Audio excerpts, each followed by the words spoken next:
Warahmatullahi wabarakatuh.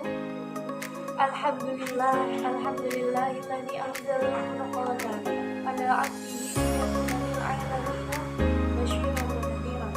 Asyhadu an la ilaha illallah wahdahu la syarika lah. Alladzi fadhalana 'ala ma'rifatihi burhanan wa hadiyan. Wa asyhadu anna Muhammadan 'abduhu wa rasuluhu mab'utsun ilaina mu'addilan wa rasula. Allahumma shalli 'ala sayyidina Muhammadin wa 'ala alihi wa sahbihi. Allahumma shalli 'ala Muhammadin wa 'ala rasulika nabiyil ummi. Allahumma shalli 'ala Muhammadin nabiyil ummi wa 'ala alihi wasallam. Amma ba'du. Teman-teman, kembali lagi saya mau pindah dari Pondok Pesantren Islam itu. Di video kali ini saya membahas tentang keluarga, mediasi tangga. Di sini saya ambil dari kitab tafsir Jalalain dari ayat 34 dan 35 dari surat An-Nisa.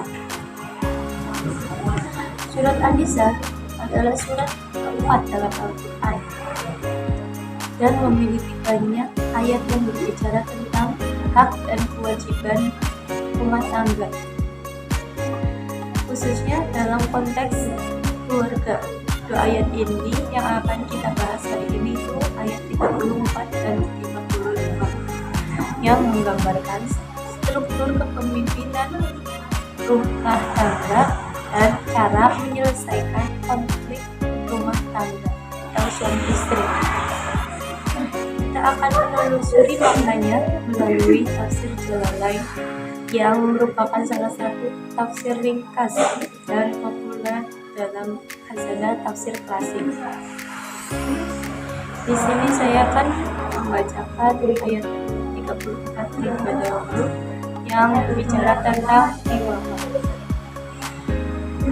A'udzu billahi minasyaitonir rajim. Bismillahirrahmanirrahim. الرجال قوامون على النساء بما فضل الله بعضهم على بعض وبما أنفقوا من أموالهم فالصالحات قانتات حافظات للغيب بما حفظ الله واللاتي تخافون نشوزهن فعظوهن فاهجروهن في المضاجع واضربوهن فإن أطعنكم فلا تبغوا عليهن سبيلا إن الله كان عليا كبيرا. Di sini yang artinya ar-rijalu qawwamuna 'alan nisa'i. Laki-laki adalah pemimpin atas perempuan. Maksudnya itu mereka bertanggung jawab dalam mengurus, melindungi, mendidik, dan memberi perintah kepada perempuan. Bima faddalallahu ba'dahum 'ala ba'd. Karena Allah melebihkan mereka sebagian mereka atas sebagian yang lain. Itu kelebihan dalam akal, kekuatan, agama, keilmuan, jihad, kenabian, dan warisan.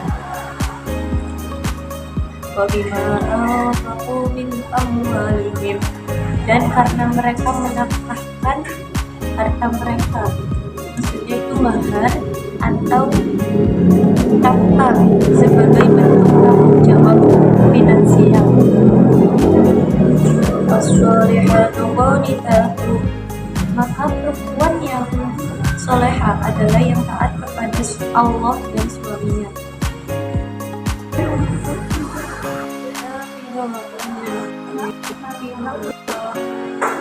Diri dan harta saat tidak ada itu sebagian Allah menjaga mereka dengan tuntutannya.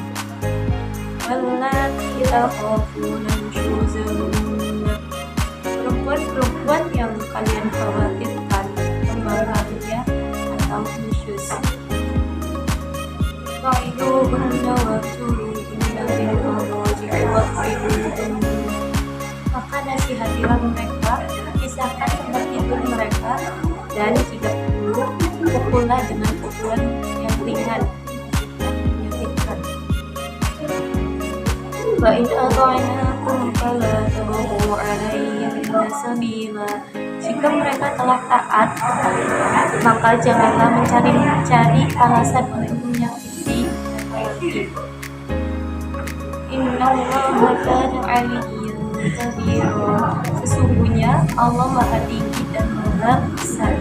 Sebagaimana perintah bagi suami agar tidak bertindak semena-mena kepada istri.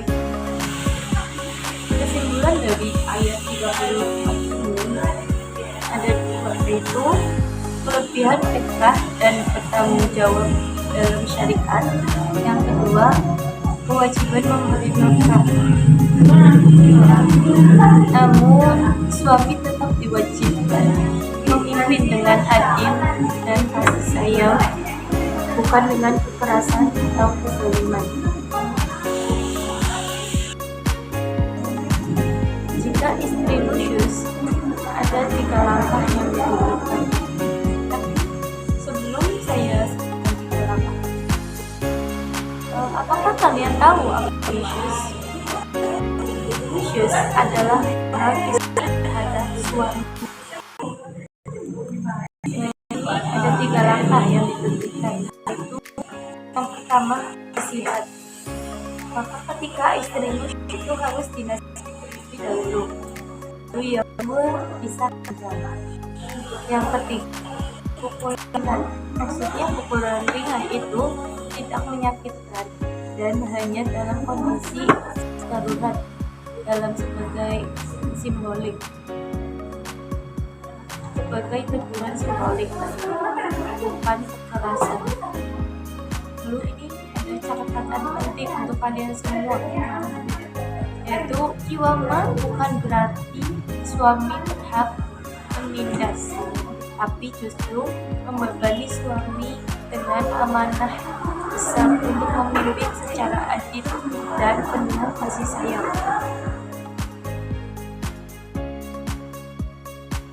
Lalu adapun ayat 35 tentang surat An-Nisa yang menggunakan hiasi rumah tangga.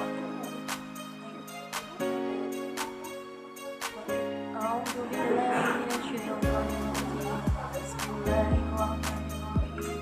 Qad kuntum shiqaqa bainahuma fab'athu ahadakum min ahlihi wa ahadakum min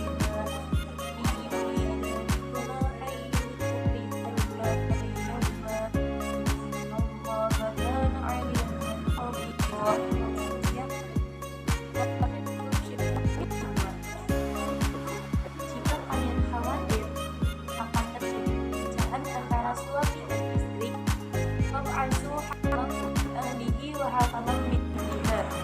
Maka kirimkan seseorang penengah atau hakam dari keluarga laki-laki dan seorang dari keluarga perempuan.